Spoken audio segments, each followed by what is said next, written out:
네, 오늘은 구원이란 무엇인가라는 강의로 찾아뵙겠습니다. 오늘은 첫 시간인데요. 김세윤 교수님께서 쓰신 구원이란 무엇인가라는 책 가지고 강의를 시작하도록 하겠습니다.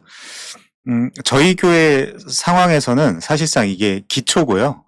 저희 교회에서는 사실은 뭐 교회를 한번 이 교회를 좀 관심을 갖는다거나 다녀보셔야 되겠다라고 생각하시는 분들은 사실은 이거부터 시작을 하는 그 강의이기도 하거든요.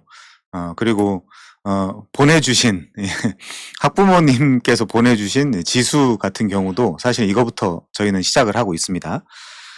자, 아무튼요, 오늘 구원이란 무엇인가 공부를 할 건데 같이 한번 보면서 구원이 어떤 것이고 그리고 또 나한테는 이게 어떤 의미인지 같이 한번 생각해 보도록 하겠습니다.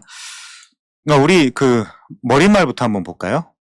머릿말 보시면 새로운 판을 위한 머릿말 이렇게 돼 있는데 이게 구원론입니다. 구원이라는 거는 사실 우리가 교회에서 가장 많이 듣는 단어 중에 하나죠. 구원론이라는 거는 헬라어로 소테리아와 로고스의 합성어예요. 그래서 소테리아, 로고스, 소테리올로지, 이제 구원론이라고 하는 건데 이 구원론에서는 어떤 걸 다루냐면요. 딱 두 가지를 다룹니다. 딱 두 가지를 다룬다라고 할 때 어떤 걸 다루냐면 제가 한번 그 안토니 후쿠마라는 신학자가 구원론에 대해서 뭐라고 이야기했나 짧게 한번 이야기하고 지나가겠습니다. 우리 주 예수 그리스도께서는 성부 하나님에 대한 전적인 순종과 또한 그의 고난, 죽음, 그리고 부활을 통해 죄와 죄의 권세로부터 우리를 구원하셨다. 이 문장까지가 객관적 구원 사건이라고 합니다. 여기까지를. 그 다음에요. 그러나 그리스도의 이런 구원 사역도 성령의 역사를 통해 우리의 마음과 삶에 적용될 때에만 비로소 그 효력을 발휘하게 된다. 여기까지를 주관적 구원 사건이라고 합니다. 딱 두 가지예요. 구원론에서 다루는 거는. 하나님이 자기의 독생자 예수 그리스도를 통해서 이루신 절대적이고 객관적인 구원 사건. 예수님이 하시는 거고요. 그리고 그 2000년 전에 있었던 그 객관적이고 역사적이며 시간 속에서 일어났던 그 구원 사건을 우리한테 성령을 통해서 전달해 주시는 사건, 그거를 우리가 주관적 구원 사건이라고 합니다. 요 딱 두 개만 다뤄요. 그렇기 때문에 우리가 조직신학에서 예를 들면 성경론도 있고 신론도 있고 기독론도 있고 인간론도 있고 뭐 구원론도 있고 교회론도 있고 종말론도 있지만 그중에 이 성령론 같은 경우는 따로 떼서 그 어떠한 과목을 만드는 경우도 있지만 대부분은 사실은 구원론에 붙어 있다라는 사실을 우리가 확인하게 되죠. 지금 저희 교회에서 그 만화 조직신학이라는 것도 공부를 하고 있는데 만화 조직신학의 경우에도 성령론이라는 과목이 따로 나올 것이다라고 그 종말론 책 앞부분에 나와 있지만 사실은 아직까지 안 나오고 있죠. 뭐 그런 이유들도 있습니다. 자, 아무튼요. 그래서 이 구원 사역이 하나님의 백성들에게 어떻게 적용되는가를 다루는 분야가 구원론이며 그 말은 구원의 교리라는 의미를 갖는 헬라어 소테리아와 로고스라는 말에서 연유된다. 그렇게 이제 우리가 합성어로 이해할 수 있는 거죠. 저는 구원론 강의할 때마다 이 말씀부터 드리고 시작을 하거든요. 그게 뭐냐면 이번엔 존 머레이가 한 말입니다. 한번 들어보시죠. 이 부분이 저한테 너무 동의가 돼서 한번 소개하고 지나가겠습니다. 그리스도가 이루신 구속의 성취라고 하는 엄청난 주제를 설명하려는 시도 자체가 많은 한계를 내포하고 있음을 절감한다. 영광의 하나님이 죄인들을 대신해 그들의 죄를 짊어지신 눈앞에 펼쳐진 참상에 말문이 막히고 가슴이 먹먹해진다. 우리는 지금 경건의 신비를 다루고 있고 영혼은 말 그대로 무궁하며 하나님께 드리는 송영도 다함이 없을 것을 알아야 된다. 여기서 이야기하는 송영이라는 건 독설로지, 영광을 올린다라는 뜻입니다. 그럼에도 불구하고 이 신비를 전파하고 이 진리를 끝없이 탐구하고 지키는 것은 바로 우리들의 몫이다. 이렇게 이야기하고 있거든요. 이 구원의 신비도 분명히 있지만 이 구원의 신비라는 거 그 우리가 정확하게 이해하고 연구해서 다른 사람한테 전해야 되는 것이 우리의 책무이고 의무이다. 인제 그런 이야기죠.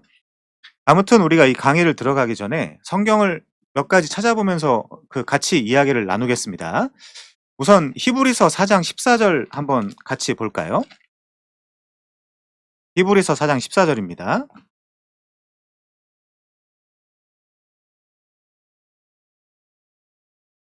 거기 봐 주시면요. 이렇게 나와 있죠. 그러므로 우리에게 큰 대제사장이 계시니 승천하시니 곧 하나님의 아들 예수시라. 우리가 믿는 도리를 굳게 잡을지어다. 이렇게 되어 있는데 여기 우리가 믿는 돌이 이렇게 되어 있는 부분이 호몰로기아거든요. 영어 성경을 가지고 계신 분들은 또 확인해 보실 수 있겠지만 이게 영어 성경에는 our confession이라고 되어 있습니다. confession이라는 건 고백이죠. 우리의 고백. our confession, 우리의 신앙 고백 이런 뜻이죠. 그렇지만 이 단어가 이 호몰로기아라는 단어가 그 호몰로게오라는 단어에서 왔는데 이건 무슨 뜻이냐면 동일한 것을 말한다는 뜻이에요. 동일한 것을. 우리가 그 뭐 다 지역 교회로 흩어져 있긴 하지만 그 하나의 몸된 교회, 보편 교회, 우주적 교회, 불가견적 교회의 일원이라고 하면 사실은 우리는 한 믿음, 한 신앙을 고백을 해야 되거든요. 네, 그거를 가장 기초적으로 우리가 예배할 때 고백하는 거를 아포슬스 크리드, 사도신경이라고 하는 거죠. 사도신경의 첫 그 시작도 크레도 인 옴니파텐템 이렇게 시작을 하는데 그 크레도라는 게 나는 고백한다 이제 이런 뜻이거든요. 그 사도들의 고백이며 우리의 고백이기도 한 거죠. 그래 가지고 저희가 예를 들면 그 예배를 같이 함께 가족된 입장에서 하거나 그럴 때 예를 들면 사도신경으로 우리의 신앙을 고백한다든지 거의 비슷한 내용이긴 합니다마는 니케아 신경이라는 걸 가지고 고백한다든지 하는 거죠. 이제 그런 그 특징이 있습니다. 자, 그다음에 히브리서 3장 1 절도 한번 볼까요? 히브리서 3장 1 절. 여기도 이렇게 나와 있습니다.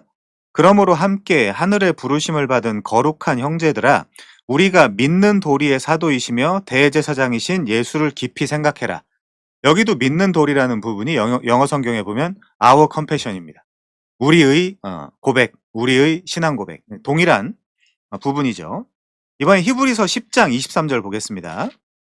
우리가 구원론을 다룰 때 여러 가지 그 주장들이 많이 있어요. 알미니안주의도 있고 뭐 펠라기우스주의, 세미펠라기우스주의 그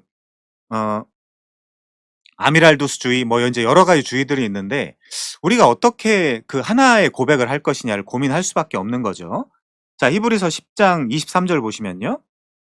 거기도 이렇게 나와 있죠. 또 약속하신 이는 미쁘시니 우리가 믿는 도리의 소망을 움직이지 말며 굳게 잡자. 여기에 믿는 도리도 our confession입니다.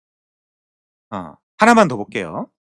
이번에는 디모데전서 6장 12절 가보겠습니다. 디모데전서 6장 12절입니다.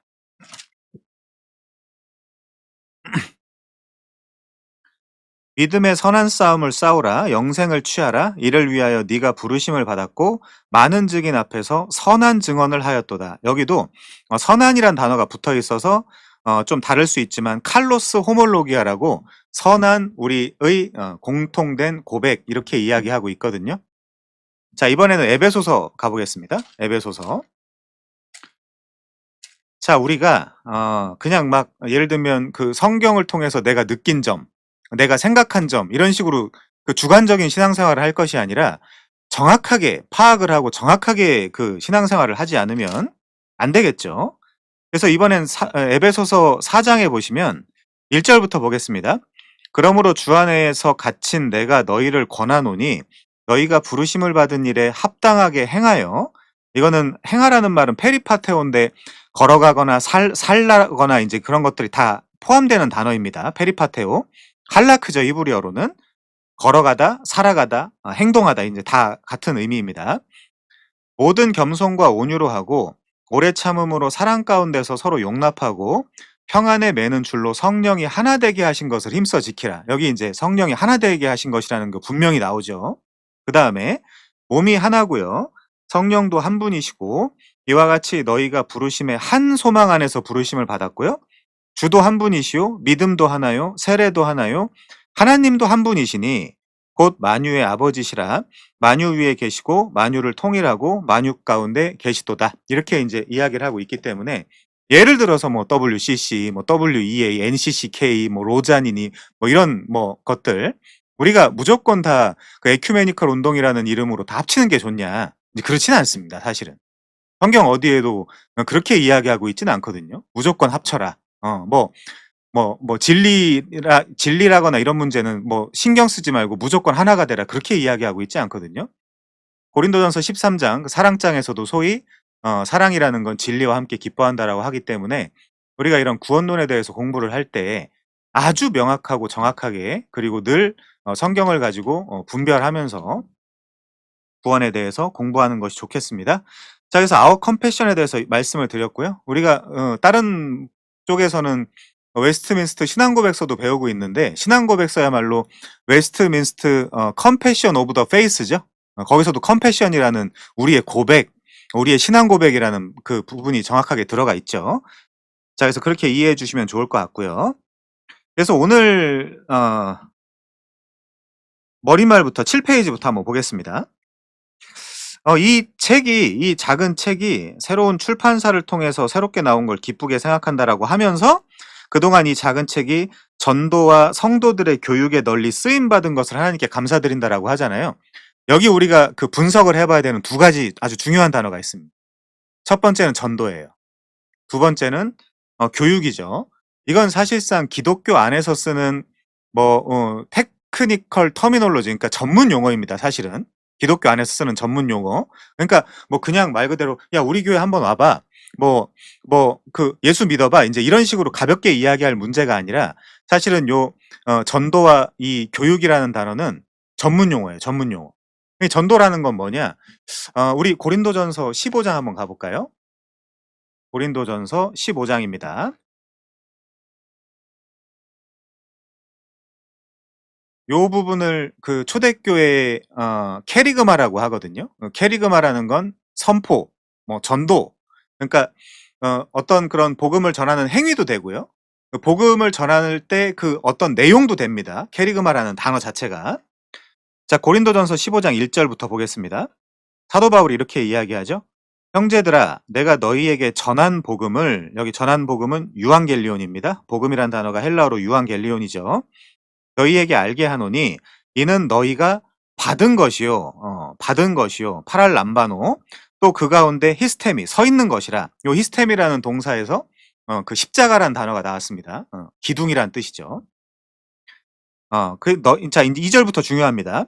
너희가 만일 내가, 그러니까 사도 바울이 전해준 그 말을 굳게 지키고 헛되이 믿지 아니하면 그로 말미암아 구원을 받을 거래요. 근데 그게 뭐냐? 3절부터 나옵니다. 그 내용이요.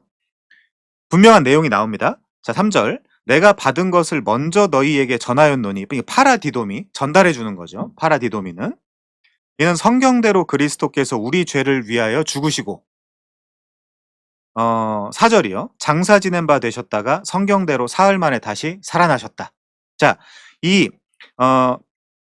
여기 2절부터 4절까지를 우리가 초대교회의 캐리그마라고 이야기를 합니다. 그럼 캐리그마에 어떤 내용이 들어가 있죠?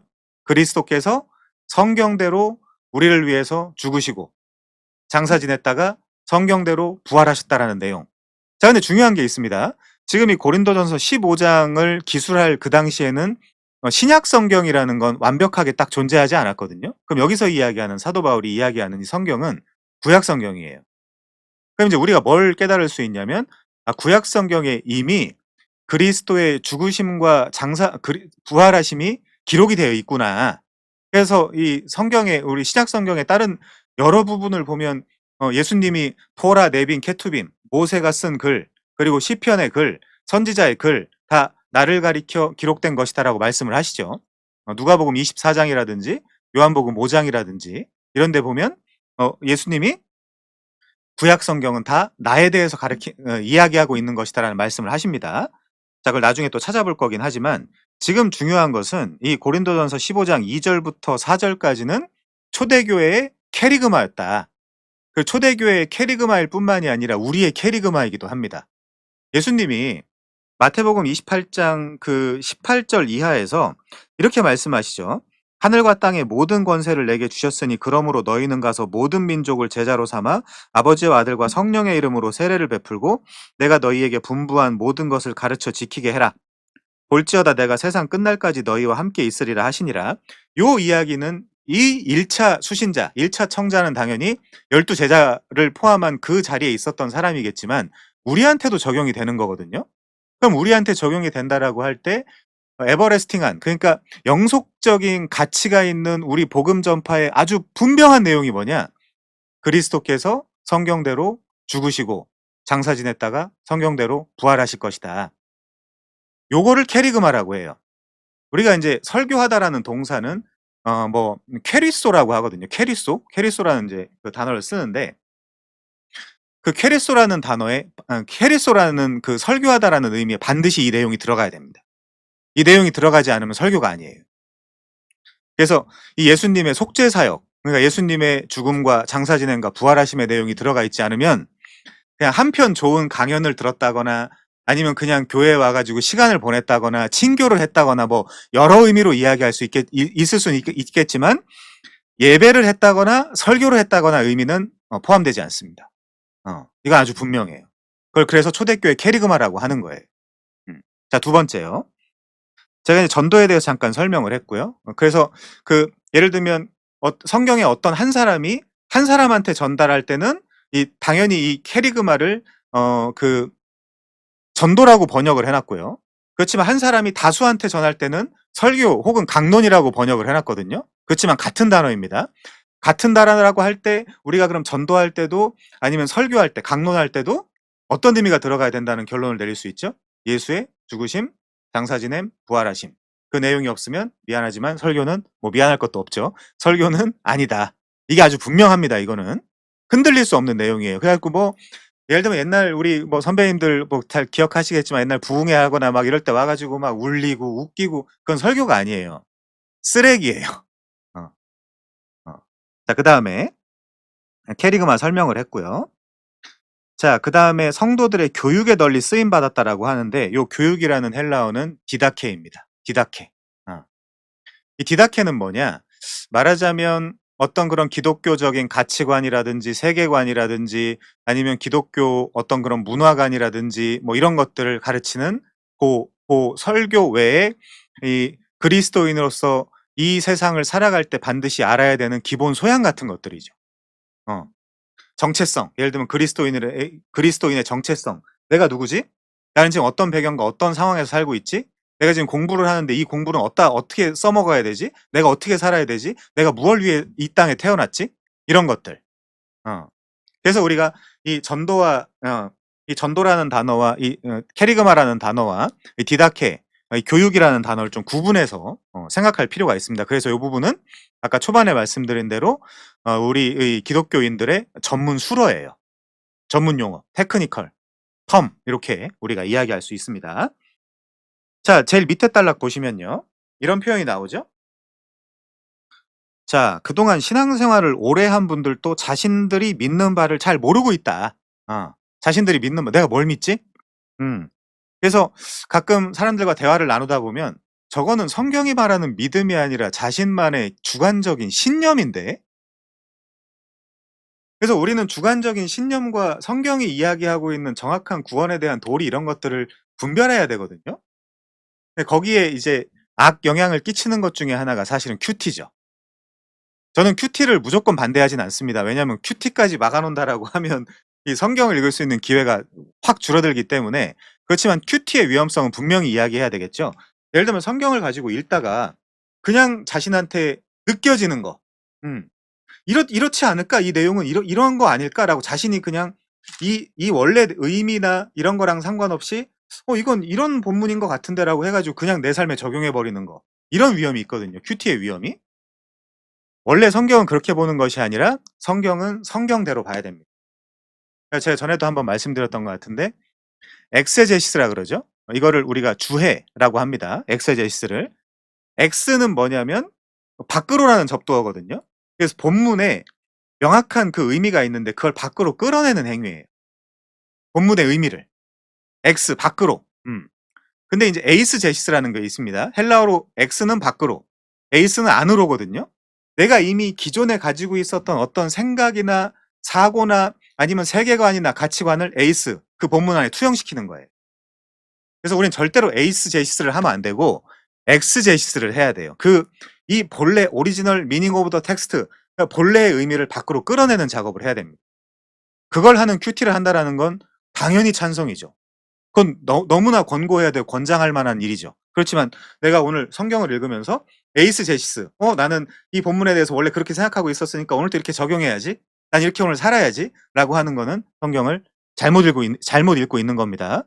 자, 그래서 제가 여기서 말씀드리고 싶은 거는 그동안 신앙생활을 오래 한 분들도 자신들이 믿는 바를 잘 모르고 있다. 어. 그래서 이게 도대체 막연한 신념인지 아니면 성경에서 이야기하는 분명한 믿음의 내용인지 그거를 우리가 분별해 봐야 되겠죠. 어. 객관적인 믿음인지 주관적인 믿음인지. 주관적인 내 의견과 주장인지 아니면 분명히 어떤 그 근거가 있는 확실한 하고도 분명한 믿음인지.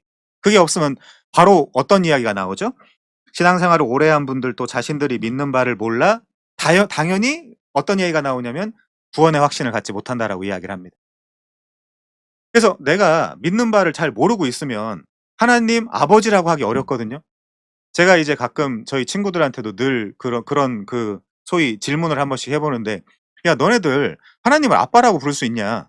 아빠요? 하나님을 아빠라고 부른다고요? 하나님을 어떻게 아빠라고 부르지?" "야 하나님은 아빠처럼 친밀한 분이야. 근데 네가 하나님을 아빠라고 못 부르는 이유는 나 알아." 왜? 그동안 상담을 너무 많이 했거든. 음. "너 속에는 내가 어떻게 하나님을 아빠라고 부르지? 나의 행실, 내가 지금 살아가고 있는 어떤 그런 상태, 상황 이런 것들이 과연 하나님이 나를 아들아, 딸아라고 불러주실 만큼 그리고 나도 그분을 그냥 되게 멀게 하나님 아버지 뭐 이렇게 이런 식으로 여호와 하나님 뭐 이런 식으로 부르는 것이 아니라 아빠 뭐 기도할 때 우리가 뭐 이렇게 해도 되거든요, 실은 사실은. 왜냐하면 양자의 영을 받았다 그러잖아요. 아빠 아버지라고 부르짖느니라 양자의 영을 받았다라고 하기 때문에 물론 아빠라고 하는 건 거기 성경에 나와 있는 건 아람어입니다. 아람어로도 아버지를 아빠라고 하고 헬라어는 파테르인데 그 우리 한국말에서도 좀 아버지를 친밀하게 부를 땐 아빠라고 하죠. "난 네가 아빠라고 못 부르는 이유를 알아. 죄 사함을 받았는지 안 받았는지 지금 하나님의 자녀가 안 됐는지 됐는지 안 됐는지 정확하게 모르고 있거든." 그럼 당연히 이렇게 내가 지금 가지고 있는 어떤 그런 그 마음속의 죄책감이라든지 부족함이라든지 연약함을 가지고 하나님께 나가야 되니까 뭔가 껄쩍지근한 거예요. 아버지 자신 없게. 어. '이거 아버지는 괜찮나? 헌금 안 하고 뭐 봉사 안 하고 그러면 내가 아버지라고 불러도 되나?' 인제 이런 생각을 자연스럽게 할 수밖에 없는 거죠. 음. 자, 그러니까 연결해서 읽어 보면요. 그동안 신앙생활을 오래 했다라고 하는 분들도 자신들이 믿는 바를 잘 몰라서 구원의 확신을 갖지 못하고 그러니까 하나님 아버지라고 부르는 것도 위선이죠.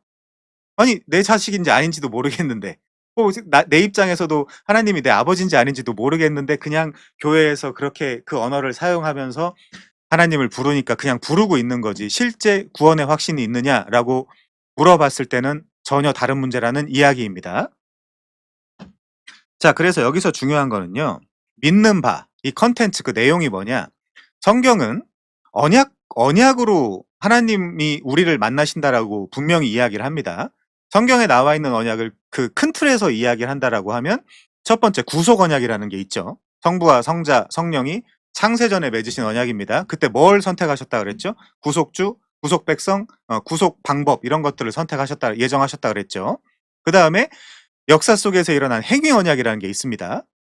당연히 그 뭐 창세기 초반 율법 이런 것들을 이야기할 수 있겠죠. 그다음에 은혜 언약이라는 게 있죠. 은혜 언약. 이런 것들이 있습니다. 그 성경 안에는 아담 언약, 노아 언약, 그리고 아브라함을 포함한 족장 언약, 모세 언약, 그 모세 안에 있는 시내산 언약과 모압 언약, 그리고 다윗 언약, 새 언약 같은 여러 가지 언약들이 있거든요. 우리가 성경을 이렇게 들어보면 이 성경을 그냥 봐도 구약과 신약이라고 기록이 되어 있잖아요. 구약, 신약. 사실은 대부분의 사람들이 구약이 뭐냐? 그럼 신약이 뭐냐? 이것도 잘 모르거든요. 이걸 평생 옆구리에다 끼고 교회를 가 가지고 평생 봐도 구약이 뭐냐? "성도님 구약이 뭐예요?" 그런 생각 해본 적 없는데요. 그럼 신약이 뭐예요? 신약은 이 성경 뒤에 있는 거 아닌가요? 이 심각합니다, 여러분. 음. 그러니까 당연히 바람에 나는 겨와 같이 신앙이 흔들릴 수밖에 없죠. 오늘은 구원받은 것 같다가도 헌금 몇 푼 하면 구원받은 것 같다가도 내가 뭔가 헌신도 안 하고 열심히 안 하고 종교적인 업적도 없고 그러면 '난 아닌가?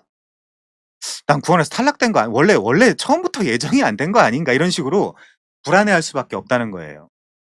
그래서 주관적인 느낌, 주관적인 감정 그걸 우리가 생각하기 전에 우선은 객관적으로 성경이 우리한테 뭐라고 이야기하고 있는가 이걸 파악하는 것이 중요하다라는 말씀을 드립니다. 자, 다시 읽어볼게요. 신앙생활을 오래 한 분들도 자신들이 믿는 바 그 내용을 잘 몰라서 구원의 확신을 갖지 못하고 기독교적 관점을 제대로 갖추고 있지 못하는 것을 많이 보아왔다. 음. 자, 그러면 우리의 믿음은 어 표면적으로는 믿음의 그 지식의 종속이 되거든요. 믿음이 왜 지식에 종속되지? 한번 분석해 봅시다. 믿음이 왜 지식에 종속되나?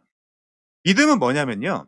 하나님이 약속 형태로, 그게 선지자가 됐던 사도들이 됐던 목사가 됐던 내 친구가 됐던, 하나님이 약속의 형태로 어떤 그 분명한 내용을 전달해 주는 사람의 그 내용을 듣고 믿어지면, 자, 그 내용이 뭐죠? 그걸 외적 소명이라고 하는 거예요. 외적 부르심. 외적 소명이 아니라 외적 부르심. 외적으로 누군가가 그 복음 메시지를 전파할 때 성령의 도움으로 저 메시지가 나한테 와닿네. 저 메시지를 내가 믿게 되네. 믿어지네. 라고 해서 믿어지는 구조이기 때문에 이 믿음이라는 건 반드시 지식, 어떤 내용에 종속되게 되어 있어요. 그래서 내가 예를 들면 믿고 있다라는 사람한테 그럼 성도님 어떤 걸 믿으세요라고 물어보면 술술술 나와야 돼요. 내가 믿고 있는 바를. 내가 뭘 믿고 있는지가 나와야 된다고요. 근데 그게 안 나오면 뭐라고 이야기하는 거냐? 맹신이라고 하는 겁니다. 맹신. 그건 믿는 게 아니에요. 그냥 교회 다니면서 그냥 들었던 얘기 그냥 다시 한번 반복하고 뭐 인제 이 정도 수준에 지나지 않는 거죠. 그래서 우리는 이 구원론을 공부하면서 구원에 대해서 정확하게 이해하고 내가 믿고 있는 바를 점검하고 그래야 됩니다. 어. 자, 그래서 믿는 바라는 단어 굉장히 중요하고요. 여기 구원의 확신을 갖지 못한다. 인제 요런 부분들도 우리가 객관적인 내용으로서 아주 분명하게 그 믿음의 내용, 그리고 약속의 내용을 알아야 되겠죠. 하나님은 약속의 내용을 선지자든 사도든 목사든 아니면 친구들이든 가족이든 전달해 주라라는 요구를 하시고요. 그걸 전달받은 자는 그 내용을 믿는 거죠. 그때 성령의 도움을 통해서. 음. 그래서 믿고 있다라고 하는 자는 내가 믿고 있는 그 내용을 설명해 줄 수 있어야 정상입니다. 어. 내가 믿고 있는 바를 설명해 주지 못하면 사실은 진짜 온전한 의미의 믿는 사람이라고 이야기하기가 어렵다라는 거죠. 어렵다라는 겁니다. 자, 그러다 보면 우선 믿는 바도 잘 알지 못하고요. 그다음에 구원의 확신도 잘 갖지 못하고 있다라고 하면 당연히 내가 살아가는 데 있어서 기독교적인 관점을 제대로 갖추지 못하고 살게 되니까 힘이 없죠. 힘이 없죠. 그냥 모래 위에다가 그냥 그 성을 하나 쌓아 놓은 것에 지나지 않는 것. 사상누각이라고 하지 않습니까? 모래 위에 쌓은 성, 집. 자, 그래서 옛날부터 우리 기독교의 전통은 기독교적인 관점을 첫 번째 사도신경, 두 번째 주기도문, 세 번째 십계명이라는 걸 통해서 교육을 해 왔어요. 사도신경은 어떤 내용을 담고 있죠?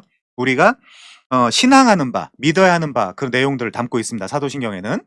그리고 주기도문이라는 말도 사실은 잘못된 표현이죠. 주께서 가르쳐 주신 기도가 맞는 표현이지 주께서 하시는 기도문은 아니잖아요, 사실은. 그래서 아주 개혁파에선 요 부분도 정확하게 쓰려고 노력을 합니다. 주께서 가르쳐 주신 기도라고 표현을 하지 주기도문이라고는 잘 안 씁니다, 사실은. 이제 그 부분도 알아두시면 좋겠는데, 그럼 주기도문에서 우리가 뭘 배우냐? 예를 들면 기독교인의 세계관과 가치관 같은 것들을 배웁니다. 그 세 번째요. 뭐 십계명을 통해서 뭐 우리의 그 삶의 양식이라든지 행동이라든지 이런 것들을 배운다라고 알려져 있죠. 그 외에 뭐 여러 가지 신조들이나 신앙 고백서나 뭐 교리문답이나 이런 것들을 통해서 나머지 내용들을 보충하기도 합니다. 자, 중요한 내용이니까 다시 한번 읽고 지나갈게요. 신앙생활을 오래 한 분들도 자신들이 믿는 바를 잘 몰라 구원의 확신을 갖지 못하고 기독교적인 관점을 제대로 갖추고 있지 못하는 것을 우리가 자주 본다라는 거죠. 그냥 거의 소문으로 듣고 신앙생활하는 수준. 내가 사실은 성경의 하나님을 깊이 만나서 성경의 하나님을 내가 알고 내가 다른 사람들한테 아주 자연스럽게 소개할 수 있는 상태가 아니라 그냥 어떤 사람이 그렇게 얘기해 줬는데, 어떤 목사가 그랬는데, 전도사가 그랬는데, 그거는 정말 어린애 수준의 신앙인 거죠. 우리가 거기서 벗어나야 됩니다. 자, 그렇다 보니까 다른 분야에서는 지식 수준이 꽤 높은 분들도 그 가운데 포함되는 것을 보는데, 그들도 기독교 복음에 대해서는 애매하게 이해하고 있는 경우들을 본다 이거죠. 제가 신대원에 있을 때 제가 일부러 동생 중에 한 분이었는데 지금도 친합니다. 그 친구한테 이렇게 질문한 적이 있어요. 지금 그 개혁교회에서 아주 그 사역을 잘하고 있습니다. 어딘지는 제가 이따가 말씀드릴게요. 그 사역을 잘하고 있는데 어 "너는 하나님이 오늘 너를 데려가신다."라고 하면 "너는 구원의 확신이 있냐?"라고 제가 한번 물어본 적이 있거든요. 뭐 진담 반 농담 반 이런 식으로 물어본 적이 있었는데 그 친구가 뭐라고 대답했는지 혹시 아십니까? 제가 "형님 목사님 아들이에요. 그리고 제가 여태까지 지금 하나님의 복음을 전하겠다."라고 지금 신학교까지 왔어요. "제가 여태까지 하나님을 위해서 살아왔는데 저를 안 받아주시겠습니까?" 이렇게 이야기하더라고요. 신학교 2 학년 때. 그런 구원은 없어요. 음. 아무리 그게 신학생이든 전도사든 강도사든 목사든 목사 할애비든 그런 구원은 존재하지 않아요. 제가 어쨌든 그 신학교 졸업한 지 꽤 많은 시간이 흘렀는데도 그게 너무 인상적이어서 지금까지 제가 이제 돌아다니면서 가끔 그 이야기를 하는데, 아무튼 기독교 복음을 애매하게 이해하고 있는 경우들을 우리가 종종 본다. 어. 자, 이 바람직하지 못한 현상은 첫 번째, 복음이 올바로 아주 정확하게 올바르게, 그 두 번째 포괄적으로 전체적으로 홀리스틱 어프로치 전체적으로, 그리고 세 번째, 그리고 실존과 연결하여 이 지금 성경의 이 객관적인 텍스트의 메시지가 나랑 무슨 상관이 있지? 실존과 연결하여 음 설명되지 못한 데서 기인한다.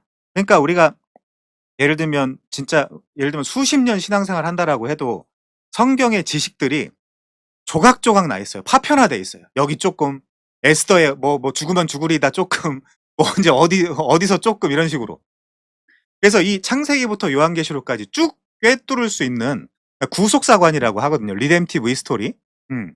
그 구속사관이 없으니까 여기서 쪼금, 그러니까 조각조각 나 있어요. 우리의 그 성경 지식이나 신학 지식이.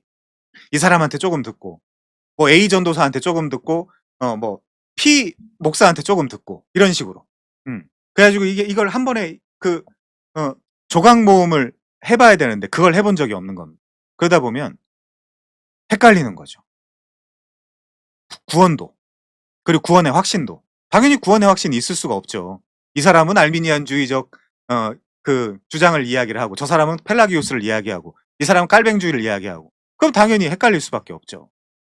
'뭐가 맞지? 뭐가 맞지?' 내가 이 성경의 세계에 들어가서 직접 확인해 본 적이 없으니까. 그 말씀을 통해서 하나님을 만나 본 적이 없기 때문에 헷갈릴 수밖에 없는 겁니다. 자, 다시요. 이 바람직하지 못한 현상은 복음이 올바로, 그리고 포괄적으로, 그리고 실존과 연결하여 설명되지 못한 데서 기인하는 듯하다. 자, 그다음에요. 성경적 수어들이 되풀이되기만 하고, 여기는 성경적이라기보다 성경의 수어라고 하는 것이 더 좋을 것 같아요. 성경 안에 있는 여러 가지 그런 표현들, 수어들이 되풀이되기만 하고, 설교 때든 강의 때든 뭐 교육 때든 그 진정한 의미, 그게 무슨 의미인지는 설명되지 않은 채 어렵고 생소한 신학적인 수거들만 나열하여 그것들을 통해 표현하고자 하는 진짜 실제는 설명되지 않은 것 같다. 그걸 이제 우리가 요 책을 통해서 그 내용을 한번 살펴보려고 합니다. 자, 많은 성도들은 말할 것도 없지만 심지어 신학을 어느 정도 공부했다라는 사람들도, 아까 제가 말씀드린 제 그 동생 중에 한 사람도 "아니 내가 목사 아들이고 지금도 사역을 열심히 하고 있는데 하나님이 날 구원해 주지 않겠습니까?" 이거 완전 틀린 얘기죠. 이런 사람들도 구원론에 대해서 불확실하거나 때로는 그릇된 이해를 하고 있는 경우가 허다하다. 그렇다면 기독교 복음을 처음 접하는 사람들이 복음에 대해 느끼는 생소함과 어려움은 얼마나 크겠습니까? 그러다 보니까 거의 지금 시대에서 전도라는 것이 "우리 교회 와 봐. 우리 교회 좋아. 찬양도 좋고 뭐 찬양단도 잘 돼 있고 시스템도 잘 돼 있고 건물도 좋고", 뭐 거의 그 정도 소개밖에 할 수가 없는, 아까 말씀드린 대로 복음이 뭔지 아주 줄줄 설명할 수도 없고, 그리고 기독교적인 관점을 제시할 수도 없는 아주 연약하고 벌거벗겨지고 무능한 상태의 힘없는 그리스도인. 이건 말이 되는 표현인지는 모르겠어요. 힘없는 그리스도인이라는 말이. 음. 제가 다른 강의에서 늘 말씀드리지만 이 어 중생은 반드시 소명이랑 연결이 되거든요, 성경에서. 어. 자, 그래서 우리 같이 한번 보겠습니다. 베드로전서 3장 15 절입니다. 오늘 요 성구를 꼭 기억해 주시면 좋겠고요. 베드로전서 3장 15 절. 아마 지금 시대는 더 많이 물어보겠죠? 어. 자, 너희 마음에 그리스도를 주로 삼아 거룩하게 하고 너희 속에 있는 소망에 관한 이유를 묻는 자들에게 대답할 것을 항상 준비하되 온유함과 두려움으로 해라. 음. 너 교회 왜 다녀? 아, 지금 시대에 예수를 누가 믿냐? 미쳤어?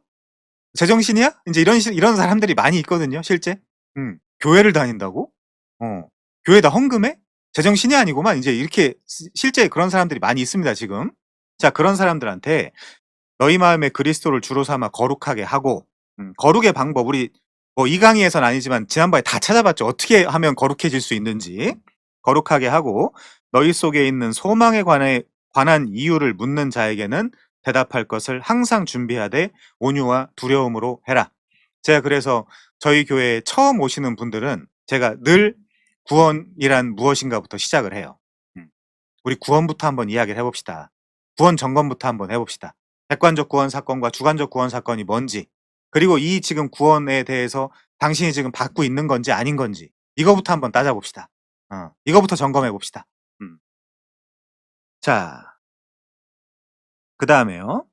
그래서 이 문제를 의식해 온 저자는 교회 밖에 있는 사람들에게는 성경의 구원론을 올바로 깨달아 기독교 복음의 진리됨을 발견하여 그리스도를 믿어 구원 얻도록 하고, 이게 한 부류죠. 또 한 부류.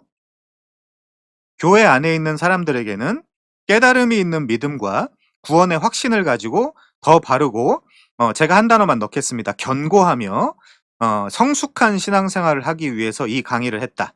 물론 이 문단의 순서는 좀 바꾸면 좋을 것 같긴 합니다. 자, 그래서 우리 지금 이 집사님께서 보고 있는 책의 표현을 제가 잠깐 빌려와서 설명을 드린다면, 정확하게 이 강의를 끝내고 나서는 세 가지는 명확하게 알아야 돼요. 첫 번째, saved from what? 내가 어디서부터 어떤 자리에서 구원을 받았냐. 두 번째, saved by what? 그럼 무엇을 통해서 구원을 받았냐. 그리고 마지막으로 saved for what? 내가 뭘 위해서 구원을 받았냐. 이 세 가지는 명확하게 하셔야 됩니다. 이거 세 가지를 아주 명확하게, 내 그게 친구가 됐든 처음 만나는 사람이 됐든 아니면 같이 중립적으로 기독교가 뭐예요라고 물어보는 사람한테 대답을 해 주든, 첫 번째 믿는 바에 대해서 설명을 해줄 수 있고요. 그리고 기독교적인 관점에 대해서 설명을 할 수 있습니다. 자, 그래서 우리가 그 강의를 앞으로 좀 진행을 하겠습니다. 우선 1과입니다. 1장. 자, saved from 아시죠? 말하자면 우리가 구원받아야 되는 이유, 어디서부터 무엇으로부터 구원을 받냐. 사실상 죄죠. 죄로부터 구원을 받는 건데, 여기서도 많이 있지만 구약에서 하나, 신약에서 하나씩만 보고 지나가겠습니다. 우리 스바냐 1장 14절 한번 가볼까요? 스바냐 1장 14절입니다.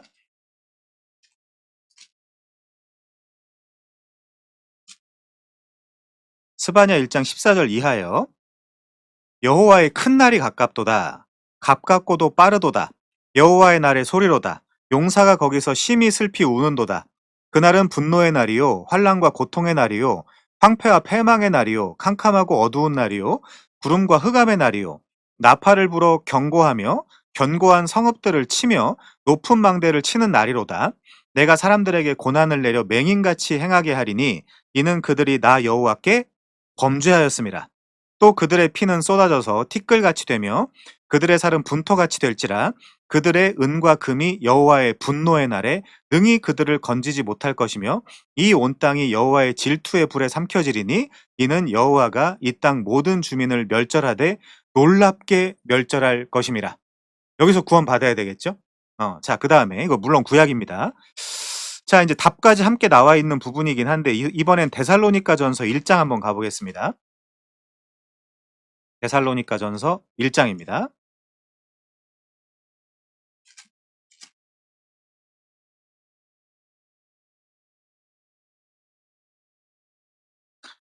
구절 볼게요. 그들이 우리에 대하여 스스로 말하기를 우리가 어떻게 너희 가운데 들어갔는지와 너희가 어떻게 우상을 버리고 하나님께로 돌아와서, 이 돌아온다라는 개념이 구약에서는 슈브, 신약에서는 메타노이아, 회개죠, 이게. 돌아오는 게 회개입니다. 성경의 표현으로 하면. 돌아와서 살아계시고 참되신 하나님을 섬기는지와 10절, 또 죽은 자들 가운데서 다시 살리신 그의 아들이 하늘로부터 강림하실 것을 너희가 어떻게 기다리는지를 말하니 이는 장래의 노하심, 여기서 구원받아야 되죠. 장래의 노하심에서 어떻게 구원받는다고요? 장래의 노하심에서 우리를 건지시는 예수니라. 이렇게 이제 답까지 나와 있습니다. 그럼 우리가 어디서 구원을 받아야 되냐?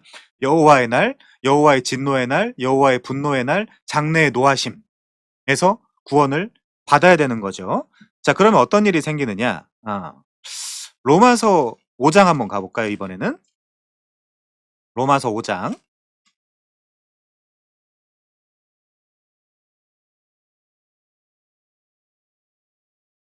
그러므로 우리가 믿음으로 의롭다 하심을 받았으니 우리 주 예수 그리스도로 말미암아 하나님과 화평을 누리자. 또한 그로 말미암아 우리가 믿음으로 서 있는 이 은혜에 들어감을 얻었으며 하나님의 영광을 바라고 즐거워하느니라. 다만 이뿐 아니라 우리가 환난 중에도 즐거워하나니 이는 환난은 인내를, 인내는 연단을, 연단은 소망을 이루는 줄 알미로다. 자, 9절부터 볼게요. 그러면 이제 우리가 그의 피로 말미암아 의롭다 하심을 받았은즉 더욱 그로 말미암아 진노하심에서, 여기도 진노하심이란 표현이 나오죠. 구원을 받을 것이니 곧 우리가 원수 되었을 때, 하나님과 원수, 그러니까 진노의 날, 분노의 날, 여기서 이제 구원을 받는 거죠. 곧 우리가 원수 되었을 때 그의 아들의 죽으심으로 말미암아 하나님과 화목하게 되었은즉 화목하게 된 자로서는 더욱 그의 살아나심으로 말미암아 구원을 받을 것이니라. 자, 그래서 이걸 이 화목하게 하는 예수 그리스도의 그 은혜를 우리가 받았다면 아빠라고 부를 수 없는, 아빠라고 부르지 못할 이유가 없다는 거예요. 아빠 아버지라고 양자의 영을 받았느니라. 근데 그게 자꾸 흔들리니까, 아이고 내가 잘 받았는지 안 받았는지 모르지만 옆에 있는 사람도 하나님 아버지라고 부르고 저 사람도 하나님 아버지라고 부르니까 나도 불러봐야 되겠다. 이제 그 정도 수준은 안 되는 겁니다. 이게 아까 제가 그랬죠. 머릿말 말씀드리면서 첫 번째 올바로, 그 두 번째 포괄적으로, 그리고 내 실존과 연결해서 의미가 있는 메시지여야 돼요. 남들으라고 하는 이야기가 아니라 나들으라고 하는 이야기로서 실존과 연결하여 설명이 돼야 된다라는 이야기입니다. 자, 그렇기 때문에 우리는 여호와의 날, 분노의 날, 하나님과 원수됨, 그리고 장래의 노하심, 그리고 진노에서 구원을 받아야 되는 거죠. 자, 이게 우리가 구원받아야 될 이유입니다. 이 포스트 모더니즘 시대에 상대주의가 이 시대의 특징이죠. 사람들이 구원하는데 이 구원이라는 건 객관적으로 도대체 무엇이고 우리가 왜 구원을 받아야 하는가? 그걸 주일학교 수준으로 이야기하면 우리가 교회를 왜 다녀야 되는가? 교회 출석을 왜 요구받는가? 이제 이런 것들에 대한 답을 분명히 내리실 수 있어야 되겠죠. 자, 바로 책으로 들어가면요. 구원이란 포괄적인 개념으로 모든 악과 고난에서 해방되는 것을 의미한다라고 구원이란 단어에 리뎀션이라고 써놨죠. 리뎀션이라는 단어는 리딤이라는 동사에서 왔습니다. 리딤은 뭐냐? 사다라는 뜻이에요. 도로 사다, 리딤. 리뎀션은 명사고요. 그래서 이 리뎀션은 구속, 뭐 구원, 속죄, 속량, 뭐 아무 단어를 갖다 써도 비슷한 의미입니다. 리뎀션, 구원, 속죄, 속량, 구속, 이런 것들. 자, 이제 리딤이라는 단어는 도로 사다. 예를 들면 또 값을 치르고 사다, 이제 이런 개념인데 성경에 그 개념이 나와요. 예를 들면 사도행전 20장 같은 데 보면 하나님이 그의 피로 산 교회, 이런 표현이 나오거든요. 그거예요, 바로. 사다. 뭔가 값을 치르고 사다. 그때 우리가 뭐 많이 들어보셨겠지만 핏값을 지불하고 당신의 교회를 샀다, 이제 이렇게 이야기하는 거죠. 자, 여기 이제 리뎀션이라는 단어는 우리가 헬라어로 긁어오자고 한다면 엑사고라조라는 단어로 표현할 수 있어요. 엑사고라조. 이거 두 단어의 합성어거든요, 이것도. X가 아까 밖으로라 그랬잖아요. 엑스포트 하면 뭐죠? 밖으로 수출하는 거죠. 그리고 이제 그 비상구에 엑시트라고 써 있죠. 밖으로 나갔다 들어갔다 하는 비상구고, 또 뭐 여러 가지가 있지 않습니까? 뭐 에클레시아도 밖으로 부름받은 사람이란 뜻이거든요. 에크칼레오. 음. 그리고 뭐 엑소더스라는 것도 출애굽이죠. 애굽 밖으로. 엑소시스터는 뭡니까? 엑소시스트. 귀신이 안에 있는 거를 귀신 밖으로 끌어내는 사람이죠. 엑소시스트가. 그러니까 이 엑스가 밖으로라는 뜻이에요. 그럼 아고라는 뭐냐? 시장이고 광장이란 뜻입니다. 아고라? 아시죠? 학생들. 아고라라는 단어. 광장이란 뜻이기 때문에 그러면 광장과 시장 밖으로 나간다는 뜻이에요. 엑사고라조라는 단어가. 근데 예를 들면 종으로 팔렸거나 아니면 창녀로 팔려가지고 시장이나 광장에 뻘거벗긴 채로 그 묶여 있다라고 할 때 거기서 합법적으로 밖에 나갈 수 있는 방법은 뭐죠? 그 종의 몸값을 지불하는 거죠.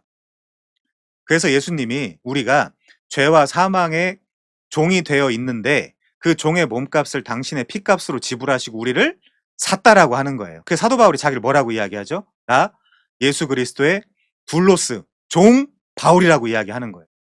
그리고 그 예수님을 뭐라고 부르죠? 주님이라고 부르잖아요. 큐리오스 아도나이. 왜? 나를 샀으니까요, 그분이. 나의 생명을 샀어요. 나의 생명을 사서 자유롭게 해주셨어요.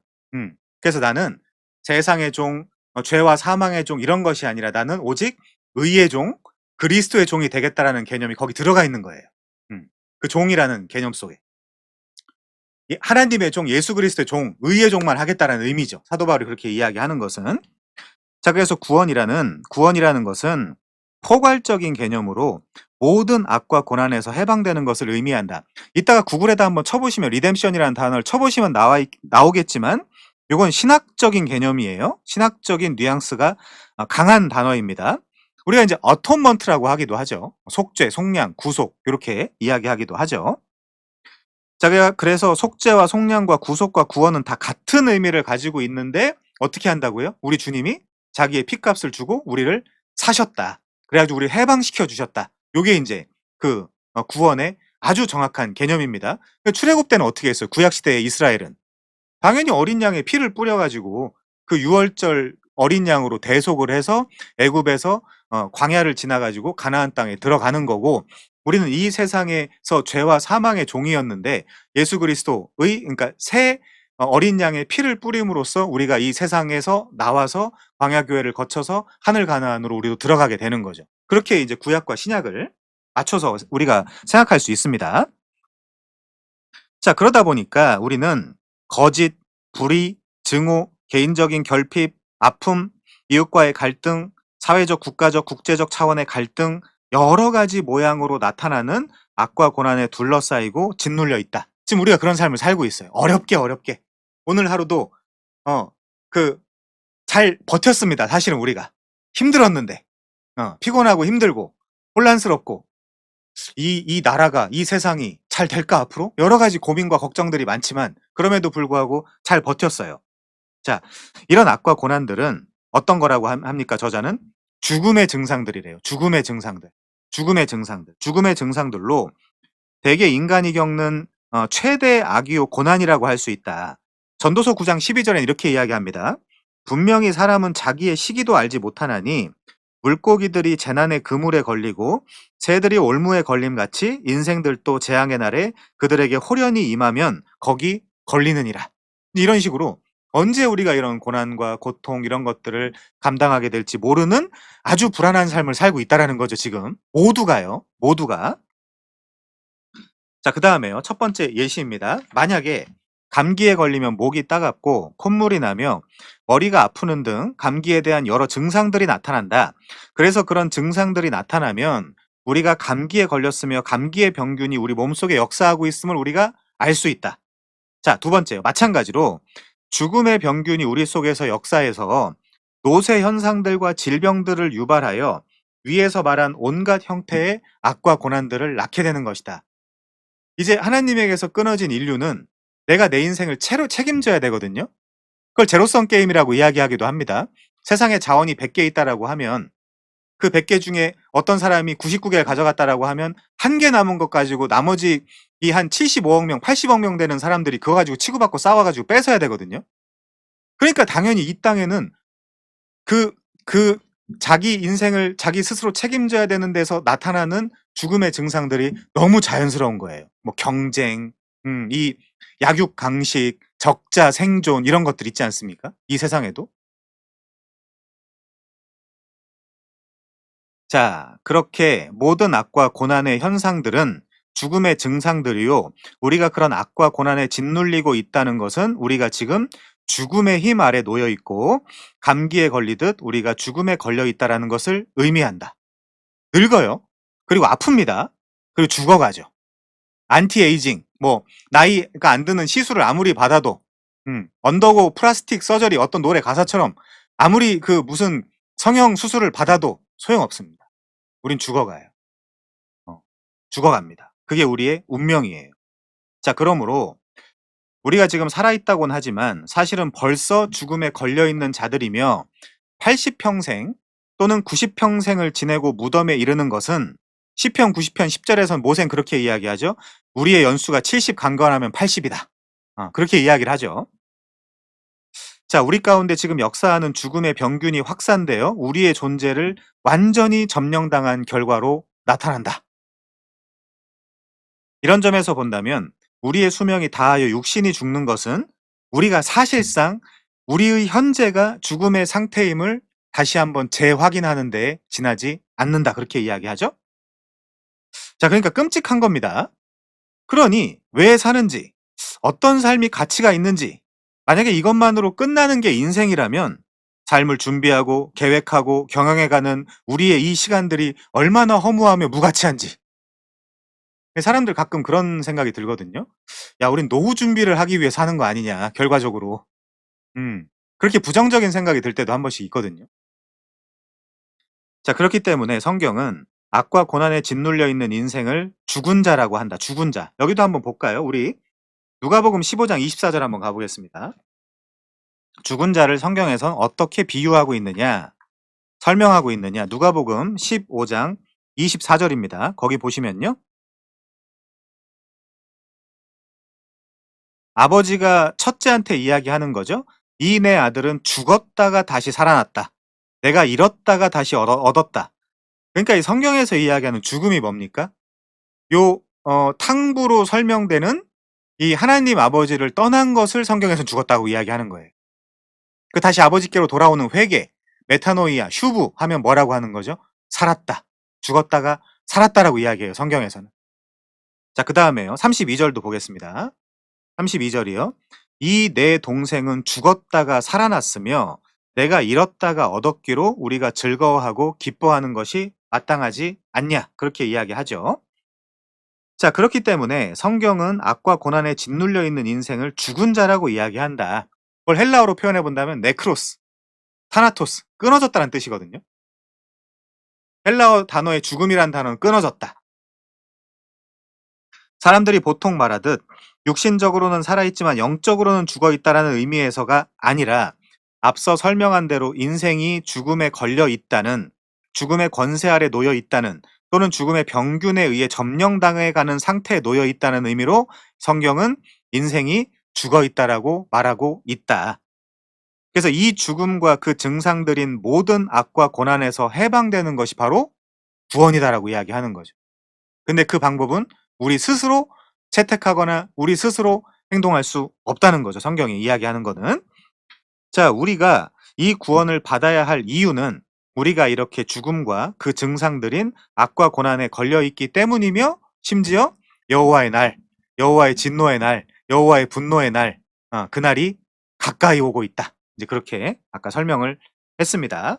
자, 다음 단락이요. 그럼 죄가 뭐냐? 이건 세상 사람들이 생각하는 거랑 다르죠. 어. 성경에서 이야기하는 죄가 뭐냐? 자, 죄의 본질은 하나님께 대한 옳지 않은 태도래요. 여기서 제가 말씀드리고 싶은 건 인간은 그 독존자가 아니라 의존자입니다. 의존자라는 것은 우리는 피조물이란 뜻이에요. 그래서 창조주를 늘 의지하고 의존해야만 살아갈 수 있는 상태라는 뜻입니다. 자, 죄의 본질은 하나님께 대한 옳지 않은 태도인데 그러면 이 구원을 우리가 어떻게 얻을 수 있습니까? 물론 성경에 답은 나와 있죠. 사도행전 2장 37절입니다.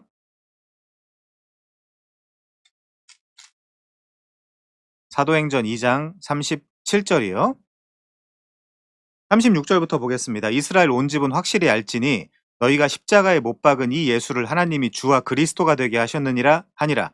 그들이 이 말을 듣고 마음에 찔려 베드로와 다른 사도들에게 물어 이르되 형제들아 우리가 어찌할꼬 하거늘. 자, 베드로가 답을 주죠. 무슨 답을 주죠? 이 구원을 어떻게 얻을 수 있습니까? 라는 질문에 대한 답변이에요. 38절입니다. 베드로가 이르되 너희가 회개하여 각각 예수 그리스도의 이름으로 세례를 받고 죄 사함을 받으라. 그리하면 성령의 선물을 받으리니. 요게 온전한 절차입니다. 우선 회개하고 예수 그리스도의 이름으로 세례를 받고 죄 사함을 받으면 성령의 내주. 성령의 내주하면 어떻게 된다고 했죠? 새 언약. 성령이 내 안에서 앞으로 어떻게 살아야 될지 규례와 법도를 지키게 하신다. 이제 그게 새 언약이죠. 자, 우리가 이 구원을 어떻게 얻을 수 있습니까? 형제들아 우리가 어찌할꼬? 거기에 대한 답을 사도 베드로는 예수 그리스도의 이름을 믿어라. 세례를 받아라. 죄 사함을 받아라. 성령을 선물로 받아라. 이렇게 이야기합니다. 자, 이 물음에 대한 답을 얻기 위해서 선결 문제가 있는데, 선결 문제가 뭐냐? 왜 우리가 죽음에 걸리게 되었는지를 생각해 봐야 된다. 자, 사도 바울은 로마서 6장 23절에서 죄의 싹, 죄의 미스토스, 죄의 값은 사망이래요. 죄를 지으면 죽게 되어 있다. 그것이 이 세상의 구조다라고 말합니다. 자, 죽음은 죄의 대가로서 우리가 죄를 지으면 우리에게 꼭 죽음이 주어진다는 것입니다. 그러면 죄가 도대체 무엇이기에 죄를 지으면 죽음이 주어지냐? 자, 우선 죄의 정의를 몇 가지 내려야 될 것 같아요. 첫 번째, 하타라는 히브리어가 있습니다. 이거는 하나님의 기준에 미달되는 거예요. 그 죄입니다. 하타, 죄. 두 번째, 헬라어 단어이지만 하마르티아라는 단어가 있습니다. 관역을 빗나감 혹은 관역을 벗어난다는 뜻이죠. 우리의 마음, 우리의 시야가 늘 하나님에게 가 있어야 되는데 딴 데 쏜다라는 개념입니다. 하나님이 아니라 딴 관역에 맞추고 있다. 그 아삼은 위반, 에베르는 정당하지 못한 거, 라라는 단어는 악, 그 파서라는 단어는 반역, 아원이라는 단어는 저주받을 죄, 하타라는 단어 이런 것도 아까 관역 그 기준에 미달됨 어떤 이런 것들이 있다라는 거죠. 자, 죄가 도대체 뭐냐? 왜 죄를 지으면 죽음이 주어지냐? 자, 일반적으로 사람들은 기독교인들도 기독교인이라고 하는 사람들도 이렇게 생각하는 경우가 있죠. 보통 여러 가지 구체적인 실행죄를 생각한다. 죄라고 할 때. 예를 들면 남을 증오하고 악을 도모하고 생각으로 짓는 죄, 남에게 욕하여 상처를 주고 거짓말하며 해를 끼치는 말로 짓는 죄, 그 남을 때리고 남의 것을 빼앗는 등 행동으로 짓는 죄, 이런 것들도 다 죄임에는 틀림이 없다. 이 죄들이 지금 본대로 생각에서 말로 그리고 행동으로 발전할수록 더 큰 파괴력을 가지고 온다. 자, 그러나 이것들은 죄의 본질에 대한 형상에 불과하다. 그러니까 죄라는 것이 어떤 그 근본적인 죄라는 것이 있는데 그것에 주렁주렁 달리는 열매들에 불과하다는 거예요. 이게 죄의 근본이거나 이게 죄의 어떤 정의거나 이런 것이 아니라 어떤 죄라는 것이 있는데 거기에 주렁주렁 열매처럼 열리는 어떤 그런 열매에 불과하다는 거예요. 이런 것들이 죄의 본질에 대한 형상에 불과하다. 자, 그러면 죄의 본질은 뭐냐? 죄는 하나님에 대한 인간의 옳지 않은 태도다. 이거 물론 다음 시간에 창세기 2, 3장을 보면서 좀 말씀을 드려야 될 것 같아요. 자, 성경에서 말하는 죄의 개념에는 인간이 창조주 하나님의 피조물이라는 것이 전제되어 있다. 그래서 이렇게 설명할 수 있습니다. 위에 하나님이 계시죠. 위에 하나님이 계시고 밑에 인간이 있습니다. 그래서 하나님은 인간에게 은혜와 은총과 자비와 보호와 사랑을 주시고요. 그 인간은 이 하나님에게 예를 들면 찬송과 감사와 의지와 신뢰와 순종과 의존과 믿음을 그 하나님께 드리는 거죠. 이게 원래 좋은 관계예요. 이 좋은 관계를 우리가 사바트, 안식이다, 아니면 샬롬, 평강이다, 평화다 이렇게 표현을 하거든요, 성경에서. 초반에는 그러니까 이 아담이 반역하기 전에는 당연히 하나님은 우리에게 은혜와 은총, 자비, 보호, 사랑을 베푸셨고 인간은 하나님께 찬송과 감사와 영광과 의지와 신뢰와 의존 이런 것들을 올려드렸죠. 이거를 우리가 사바트, 안식이다, 샬롬, 평강이다 이렇게 이야기를 했어요. 근데 여기 죄가 들어오죠. 죄가 들어오면서 이 하나님과 인간의 관계가 완전히 깨져버리게 됩니다. 그때 소위 말해서 메시테스 혹은 파라크레토스, 예수님이라는 중보자가 들어오셔서 내가 지금 하나님과 인간 사이에 잘못돼 가고 있는 이 관계를 내가 해결하겠다. 인제 이게 사실상 우리가 이해하고 있는 기본적인 구원론적 도식이죠. 자, 다시 책을 보면요. 인간은 자기 의지에 의해서 그리고 자기 힘으로 스스로 존재하는 자가 아니라 창조주 하나님에게서 생명을 부여받은 존재다. 그래서 그분을 떠나서는 살 수가 없는 상태로 지어졌다. 만들어졌다. 그런데 그 관계가 깨졌다. 네크로스 타나토스. 어. 무트 죽었다. 하나님과에서 끊어졌다. 아까 그랬죠? 하나님에게서 떠난 것을 죽었다라고 하고 다시 돌아온 것을 살았다라고 이야기하니깐요. 따라서 인간이 자신의 생명의 영위를 위해 창조주 하나님께 의존하는 태도가 하나님에 대한 인간의 올바른 태도라는 거죠. 그렇지만 그걸 지금 우리가 아무리 예수 믿는 입장, 회복된 우리 입장에 있다 하더라도 이걸 100% 우리가 다 할 수 있습니까? 못합니다. 그걸 우리의 대표자, 그걸 메시아라고 하거든요. 메시아라는 건 기름 부음 받은 자라는 뜻입니다. 메시아는 히브리어, 그리고 그걸 헬라어로 바꾸면 크리스토스예요. 그리스도예요. 그리스도. 이 메시아라는 단어는 왕, 제사장, 선지자한테 기름 붓는 행위, 기름 부음을 받은 자, 이제 그런 뜻이거든요. The anointed one. 기름 부음 받은 자. 자, 그래서 그분이 하나님 앞에서 대표로 홀로 다 행해 주시는 거예요. 우리가 하는 게 아니라. 우린 못합니다. 전에도 못했고 지금도 다 못해요. 물론 당연히 우리는 하나님께 의존하고 순종하면서 살아야 되죠. 그건 마땅한 명분이고 당위고 당연히 우리가 살아가야 할 세계관이고 가치관인데 100% 못한단 말이에요. 그래서 그걸 우리의 대표이신 예수께서 다 행해 주셨다. 그래서 우린 그분을 신뢰하고 믿는 거예요. 그런 의미에서 예수님을 믿는 겁니다, 우리가. 자, 여기서 하나님께 의존한다는 것은 하나님께 순종한다는 말과 같습니다. 그걸 100%다 하신 거는 예수님이고요. 자, 밑에 네 번째 줄, 하나님께 대한 의존과 순종은 이보다 훨씬 더 밀접한 관계를 가지고 있는데 하나님께 대한 진정한 의존은 그분에 대한 순종으로 표현되기 마련이다. 그러므로 하나님께 대한 의존은 곧 그분에 대한 순종이라고 이야기할 수도 있다. 나는 그분을 의존해요 라고 이야기하지만 순종하지 않는다. 그건 말이 안 되잖아요. 자, 그래서 다음과 같은 예로 설명할 수 있는데 하나님은 전지하시고 사랑이 완전한 분이시기 때문에 그의 지혜를 100으로, 그리고 인간은 지혜도 사랑에서도 완전하지 못하기 때문에 인간은 10으로, 인간의 지혜를 10으로 한번 비교를 해보자는 얘기죠. 그러면 내가 나를 아는 것보다 하나님은 나를 더 잘 아시고, 그리고 내가 나를 사랑하는 것보다 하나님은 나를 더 사랑하시기 때문에 당연히 그 관점을 내가 가지고 있다라고 하면 내 생각이 분명히 있다 하더라도 하나님을 따라가는 것이 더 현명하고 옳다라는 거죠. 근데 그렇게 안 하더라, 지금 인간들이. 그 이야기고요. 자, 그래서 제일 밑에 보면 하나님께 대한 순종이 없는 의존은 가짜 의존이며 그것은 또한 미신의 한 특징이다라고 이야기합니다. 자, 다음 단락이요. 결국 자기 주장 의지로 하나님을 떠난 인간. 이 얘기가 뭐냐? 세 번째 줄이요. 하나님께 의존하고 순종하며 사는 것이 하나님께 대한 인간의 올바른 태도인데, 그리고 하나님께 대한 의존과 순종의 관계일 때 인간은 그분과 올바른 관계에 있다라고 할 수 있는데 그게 언제 끊어졌죠? 창세기 2장 3장에서 끊어졌죠. 그걸 우리가 그 신학적인 언어로 원죄라고 합니다. 오리지널 신. 로마서 5장이나 고린도전서 15장에 보면 잘 나와 있어요. 첫사람 아담 죽이는 자, 둘째 사람 예수 살리는 자, 이런 식으로 잘 나와 있습니다. 나중에 그거 찾아볼 거고요. 그래서 죄의 본질은 바로 하나님께 대한 이러한 올바른 태도를 버린 결과 하나님과 올바른 관계를 맺지 못한 데 있다. 그래서 말하자면 아담과 하와가 뭘 선택을 한 거죠? 하나님에 대해서 독립을 선언한 거예요. 인디펜던스를 선언한 거예요. 인디펜던스를. 난 하나님에게서 떠나야 되겠습니다.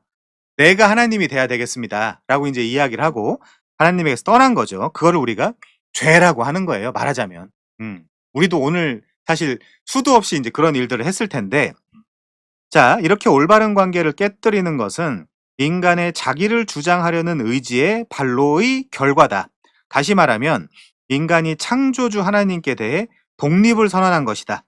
즉 자신의 지혜, 자기의 힘, 자기의 사랑, 자기의 시간 등 자기 속에 내재된 자원으로 자기의 생명과 행복을 추구할 수 있다는 환상 가운데 하나님께 의존하고 순종하는 것을 속박의 상태로 인식하고, 그럼 나도 저 뱀의 말을 듣고 한번 하나님처럼 돼 봐야 되겠다. 그 얘기죠.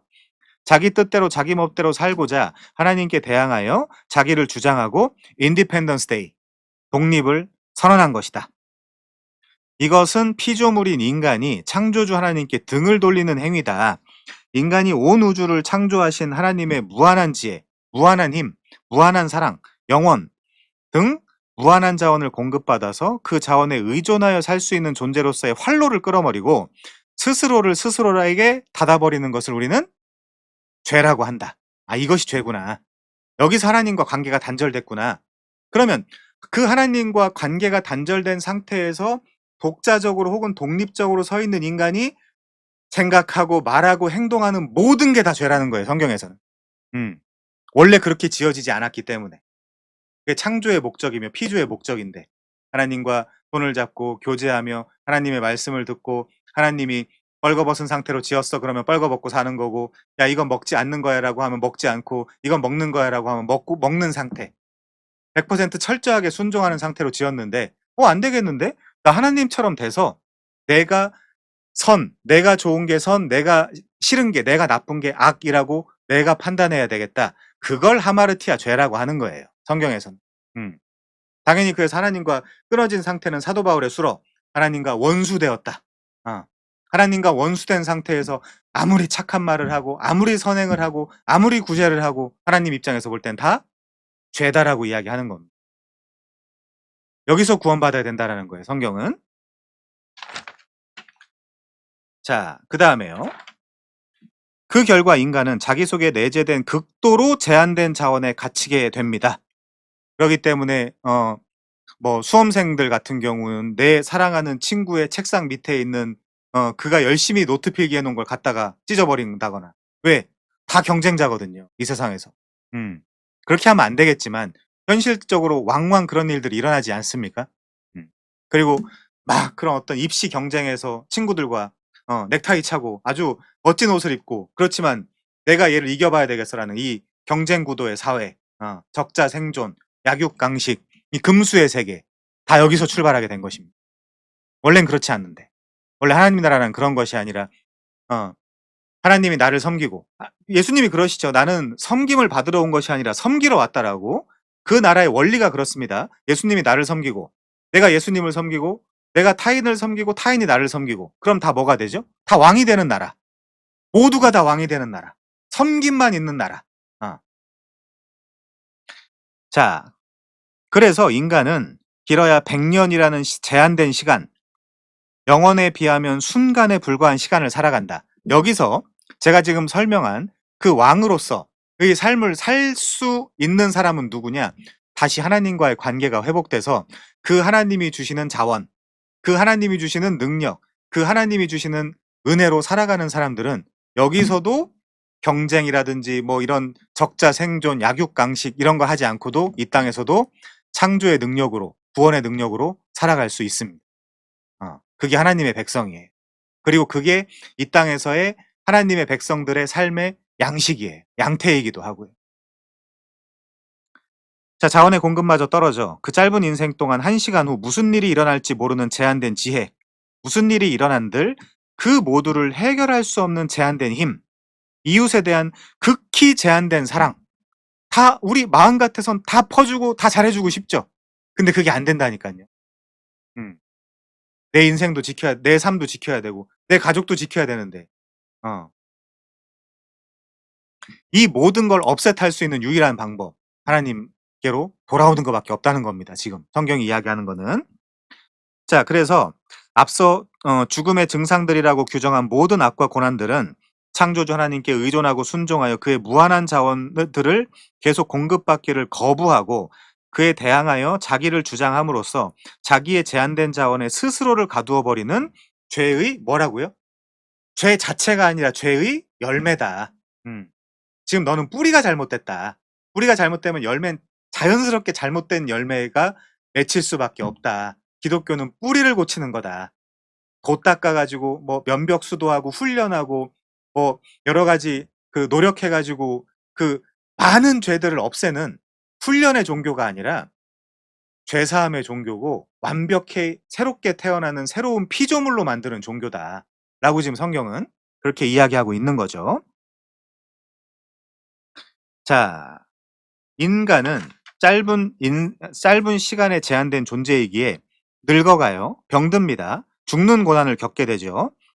그렇지만 사도 바울, 이 회복된 사도 바울은 뭐라고 이야기하죠? 육신은 후패해 간다. 그렇지만 나는 날마다 새롭다. 이렇게 이야기하죠. 왜? 하나님의 자녀는 그게 천국에 가서 그때부터 내가 하나님 뜻대로 살아야지가 아니거든요. 여기서도 동일하게 하나님 뜻대로 살게 되어 있어요. 그렇기 때문에 육신은 늙어가고 주름도 생기고 거울 볼 때마다 돌아가신 아버지 모습이 딱 거기 나오고 이제 그럼에도 불구하고 오늘 더 새롭게 살아갈 수 있는 힘을 하나님께 공급을 받게 되는 거죠. 회복된 사람들만. 자, 지혜가 제한되었기에 내일 무슨 일이 일어날지 몰라서 불안과 근심에 사로잡히게 된다. 힘이 제한되었기에 좌절과 실패와 결핍을 맛보게 된다. 사랑이 제한되었기에 다른 사람들과의 갈등 속에서 늘 고통을 당한다. 원하지 않지만 말 조금 잘못한 걸로 오해해서 평생 안 만나는 사람들도 있거든요. 교회 안에. 아예 교회를 떠나는 사람들도 있거든요. 너무너무 예민합니다, 사람들이. 음. 내가 의도하지 않았지만 그 단어가 오해의 소지가 있어서 그 말 한마디 듣고 이제 평생 그냥 절교해요. 기독교인이라고 하는 사람들도. 그런 일도 왕왕 일어나지 않습니까? 우리 현실 속에서. 자, 그래서 지혜가 제한되었고요. 힘이 제한되었고 사랑이 제한되었다. 이불킥 할 일이 너무 많다. 자, 이 고난들은 분명히 죽음의 증상들이다. 이 모두는 인간이 자기 생명의 근원인 하나님께 대항하여 원수됐다라는 거죠. 자기 주장을 함으로써 인디펜던스 데이, 독립, 저 하나님 떠나겠습니다. 빠이빠이. 그와의 관계가 끊어지고 그로부터 분리되어 시작된 죽음의 병균이 역사하여 인간들에게 일으키는 증상이다. 자, 자기 주장을 하려는 의지로 자기 생명의 창조주인 하나님에게서 분리된 요 분리가 네크로스 타나토스예요. 인간은 생명의 근원인 땅에서 분리된 뿌리 뽑힌 풀에 비유될 수 있다. 땅에서 뿌리 뽑힌 뿌리 뽑힌 나무는요. 자긴 잠깐 살아있다라고 느낄 수도 있겠죠. 이 시간에도 지금 제가 있는 이 서재 그 바깥에는 지금 이 시간에도 아이들 소리가 들리거든요. 눈 와가지고 첫눈 와가지고 지금 밖에서 뭐 하고 있는 모양입니다. 그렇지만 정말 우리가 끔찍하게 받아들여야 되는 것은 지금도 여기저기서 사랑스러운 아기들이 태어나지만 그 아기의 첫 울음은 죽음의 레이스를 알리는 신호탄에 불과하다는 것. 여기서 구원받지 못하면 이 저주를 끊어내지 못하면 우리는 아까 그 진노의 날 뚜벅뚜벅 다가오고 있는 그 하나님의 분노의 날에서 그 분노의 날에 그 분노와 진노를 감당할 수가 없습니다. 그 얘기를 하는 거예요, 성경은. 자, 그 풀은 그 속에 들어있는 제한된 수분과 영양분이 있을 때까지만 잠시 살다가 곧 말라 비틀어져 죽고 만다. 그의 생명의 근원인 땅에서 더 이상 수분과 양분을 공급받지 못하기 때문이다. 그러므로 그 풀이 땅에서 뿌리 뽑히는 그 순간 풀의 죽음은 사실상 시작되었다라고 말할 수 있다. 지금 막 태어나고 있는 아기들도 있을 거 아닙니까? 전 세계에. 즉 잎사귀가 마르고 꽃이 떨어지고 시들어가는 현상을 가리켜 그 풀 속에서 역사하는 죽음의 증상들이 나타난 것이라고 이야기할 수 있다.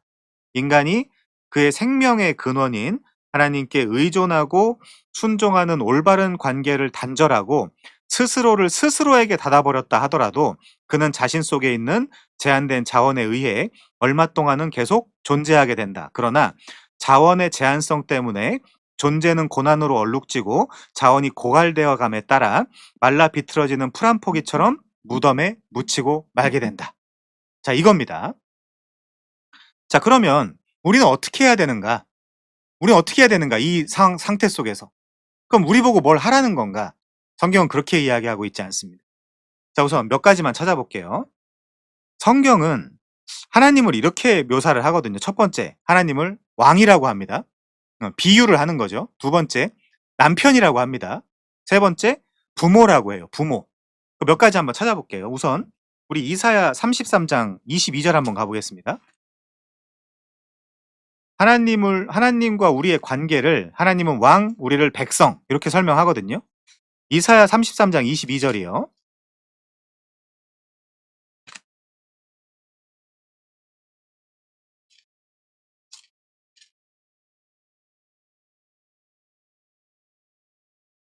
대저 여호와는 우리의 재판장이시요 여호와는 우리의 율법을 세우시니요 여호와여 여호와는 우리의 왕이시니 그가 우리를 구원할 것임이라. 이렇게 나와 있죠.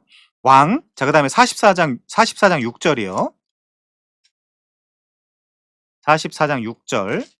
거기도 보시면요. 이스라엘의 왕인 여호와, 이스라엘의 구원자인 만군의 여호와가 이같이 말하노라. 나는 처음 그리고 마지막 나 외에 다른 신이 없다. 이렇게 왕으로 설명을 하고 있고요. 그다음에 이사야 1장 2절 한번 볼게요. 이번에는 하나님을 부모로 설명을 합니다. 아버지로. 자, 이사야 1장 2절이요. 하늘이여 들으라, 땅이여 귀를 기울이라. 여호와께서 말씀하시기를 내가 자식을 양육하였거늘 그들이 나를 거절하였도다. 거역하였도다. 이렇게 나오죠? 자, 예레미야 3장 22절도 한번 가보겠습니다. 지금 제가 뭐 하는 거냐면요. 이렇게 우리가 지금 저주받은 상태에 있는데 이걸 우리가 해결해야 되냐. 지금 그 얘기를 하려고 제가 지금 성구를 찾는 과정에 있습니다. 예레미야 3장 22절이요.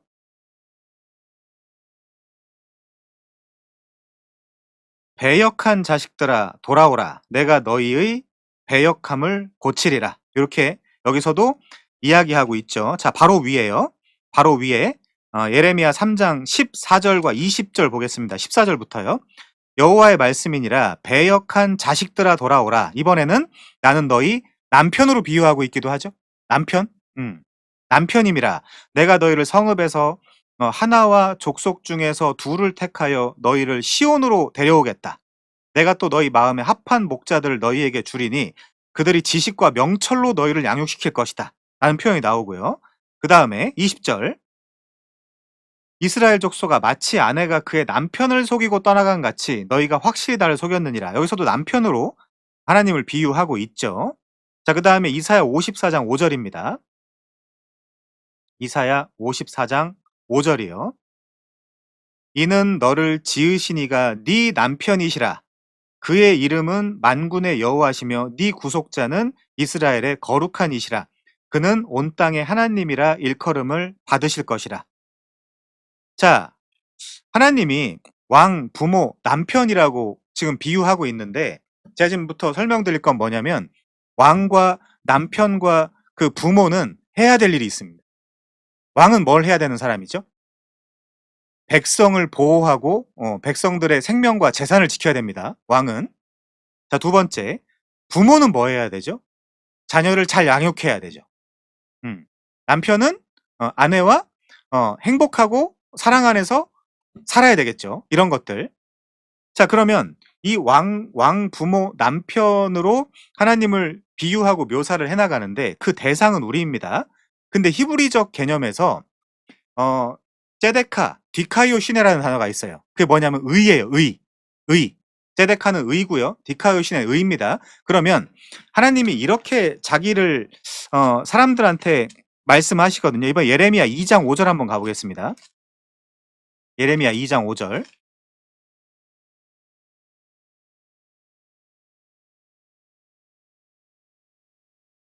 의역을 해볼게요.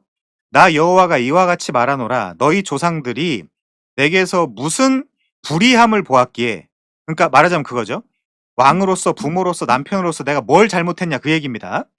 너희 조상들이 내게서 무슨 불의함을 보았기에 나를 멀리하고 가서 헛된 것을 따라 헛되이 행하였느냐. 나는 한 번도 왕, 부모, 남편으로서의 책임과 의무를 못한 적이 없다 그 얘기입니다. 아까 제가 초반에 설명드렸죠. 하나님 위에 계시고 우리 인간 밑에 있다라고 할 때 하나님은 우리를 보호하시고 사랑으로 양육하시고 한다라고 하고 우리는 찬송과 경배와 영광을 돌려야 된다라고 하는데 요 자체를 안식이기도 하고 샬롬이기도 하고 의라고 하기도 하거든요. 의라는 개념은 히브리인들 관점에서 이 예를 들면 관계를 맺어갈 때 A와 B가 있는데 A가 B에게 그리고 B가 A에게 그 의무가 요구하는 그 책임과 그 모든 조건들을 다 행하는 상태를 의롭다라고 하는 거예요. 근데 성경에서 이야기하는 거는 우리는 한 번도 하나님께 의로웠던 적이 없다라고 이야기하는 겁니다.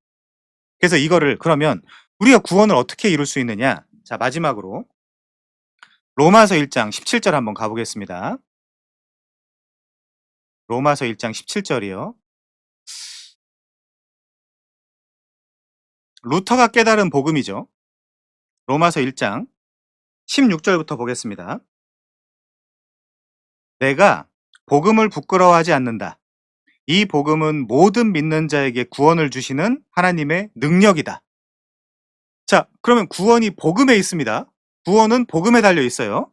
그렇지만 이 복음은 모든 믿는 자에게 구원을 주시는 하나님의 능력이 된다라고 하죠. 그 먼저는 유대인이고 그리고 그 다음에는 헬라인에게로다라고 이야기를 합니다. 자, 17절이 중요하죠. 복음에는 하나님의 의가 나타나서 믿음으로 믿음에 이르게 하나니 기록된 바 오직 의인은 믿음으로 말미암아 살리라 함과 같으니라. 자, 복음에 하나님의 의가 나타났대요. 복음에 하나님의 남편으로서의 의, 부모로서의 의, 왕으로서의 의가 나타났다라고 합니다. 그럼 이 복음은 우리 보고 행하라고 하는 거겠습니까? 아니면 하나님이 해주신다라고 하는 거겠습니까? 당연히 하나님이 해주시는 거예요. 우리는 그걸 받는 거예요. 받아들이는 거. 온전히. 에베소서 2장 8절입니다. 에베소서 2장 8절이요.